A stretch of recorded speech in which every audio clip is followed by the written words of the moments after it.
Assalamualaikum warahmatullahi wabarakatuh. Balik lagi di channel aku, Miss YN Channel. Kali ini aku mau berbagi informasi seputar pengalaman teman-temanku yang memutus kontrak di tengah-tengah. Gimana cerita aku, ikutin terus.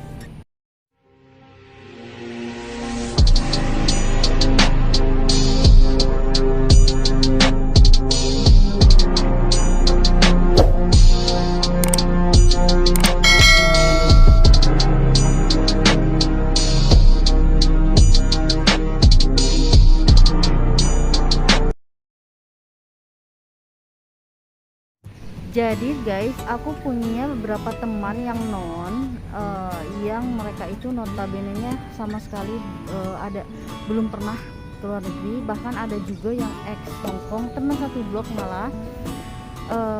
Dia memutuskan kontrak, alasannya dengan berbagai hal ya. Ada yang tidak kuat dengan majikan, ada yang tidak kuat dengan teman, kemudian ada yang tidak kuat dengan pekerjaannya.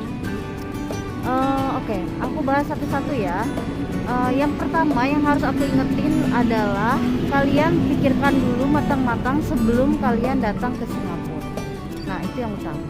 Kemudian setelah di Singapura, jangan dilihat banyak manisnya, di sini bekerjanya seperti apa, melihat yang liburannya seperti apa. Pada kenyataannya sangat berbeda.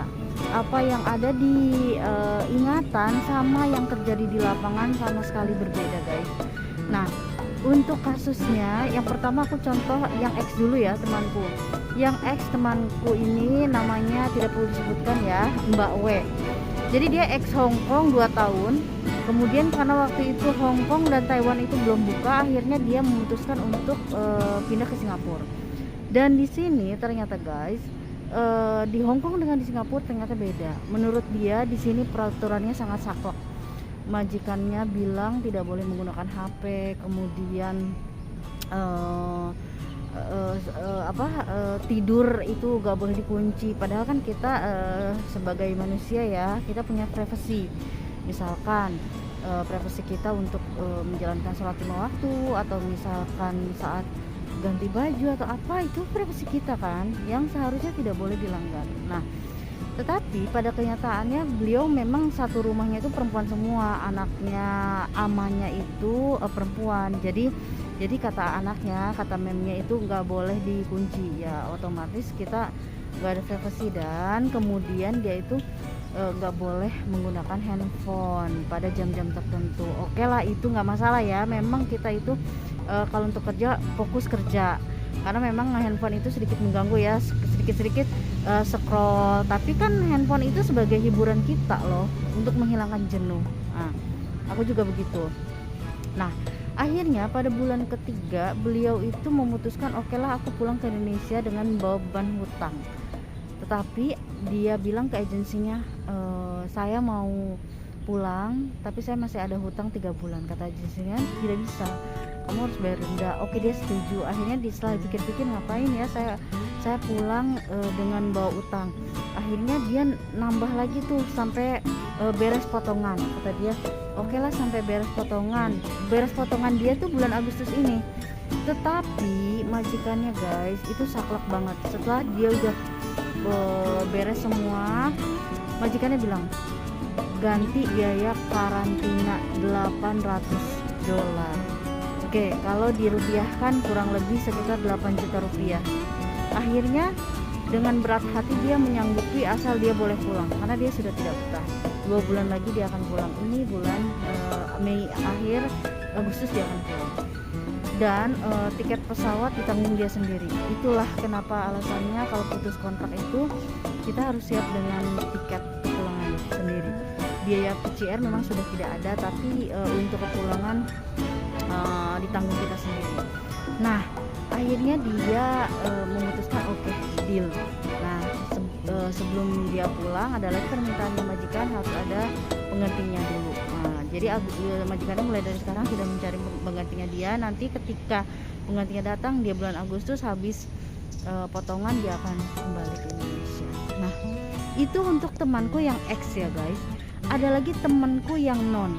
Ini kebalik, majikannya baik tetapi dia tidak nyaman dengan pekerjaannya yang berdua dengan temannya sesama Indonesia, tetapi kalian tahu ya guys, senioritas dalam tanda kutip, senioritas itu dalam hal main ada loh.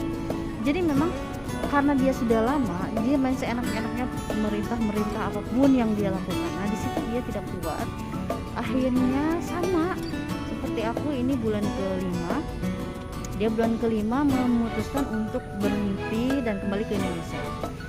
Ini berbeda guys, majikannya mau membayar denda dia, majikannya mau membelikan dia tiket karena memang alasannya dia itu untuk ke Indonesia karena anaknya tidak ada yang jaga. Nah jadi sebelum kalian memutuskan kontrak, balik lagi ya kepada tujuan kita ke awal ini, sangat disayangkan sekali guys, kita itu istilahnya udah lama gitu kan, sekarang udah sampai sini mau putus kontrak, sangat disayangkan. Tapi memang sih yang merasakan kan kita sendiri ya, saya notabene merasakan bagaimana rasanya, tidak enak sekali ya, tetapi balik lagi inilah perjuangan yang harus dilandasi dengan kesabaran, keikhlasan serta doa. Itu aja yang membuat saya kuat di sini. Karena kalau tidak dengan disertai doa, kesabaran dan keikhlasan, itu saya bulan pertama pun akan menyerah. Itu kita akan pulang dengan membawa hutang, kita akan pulang dengan membawa lelah yang tidak terbayarkan, membuang-buang waktu istilahnya.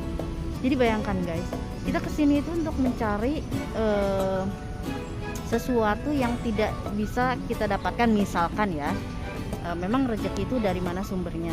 Tetapi oke lah kalian putus kontrak, tetapi dipikirkan dulu, misalkan dalam setahun lah beres, jangan finish potongan langsung comeback ke Indonesia. Aduh itu sangat disayangkan guys, jujur saya akui, saya pun ingin sekali putus kontrak setahun saya Desember, insya Allah saya tapi saya balik lagi, enggak lah, buat apa gitu, karena di sini itu udah capek. Jadi kita lanjutkanlah perjuangan dengan disertai doa, insya Allah tidak akan lama. Jadi dipikir baik-baik sebelum, nah yang buat kalian yang ingin pergi ke Singapura, dipikir baik-baik, kemudian jangan melihat wah Singapura tuh negara indah, negara asik, negara happy. Tidak, dipikir baik-baik, kalian harus siap mental, harus siap segala apapun yang terjadi di sini. Itu contoh 2 teman saya yang memutuskan kontrak sebelum finish. Jadi untuk kalian yang non, kalian dipikir-pikir, untuk yang non mau pulang boleh, tetapi bicarakan dengan majikan bagaimana untuk masalah tiket ya, yang merasakan memang kalian. Tapi dipikir kembali, memang mencari alasan itu harus yang tepat biar majikannya simpati. Jangan alasan yang enggak betah, tidak akan simpati. Alasannya bilang saya itu punya anak sekarang tidak ada yang menjaga misal, atau ya kalian hadapilah jika ingin memutuskan kontrak, karena memang majikan di sini pun tidak mau rugi karena mereka sudah membayar apa yang mereka keluarkan untuk kita.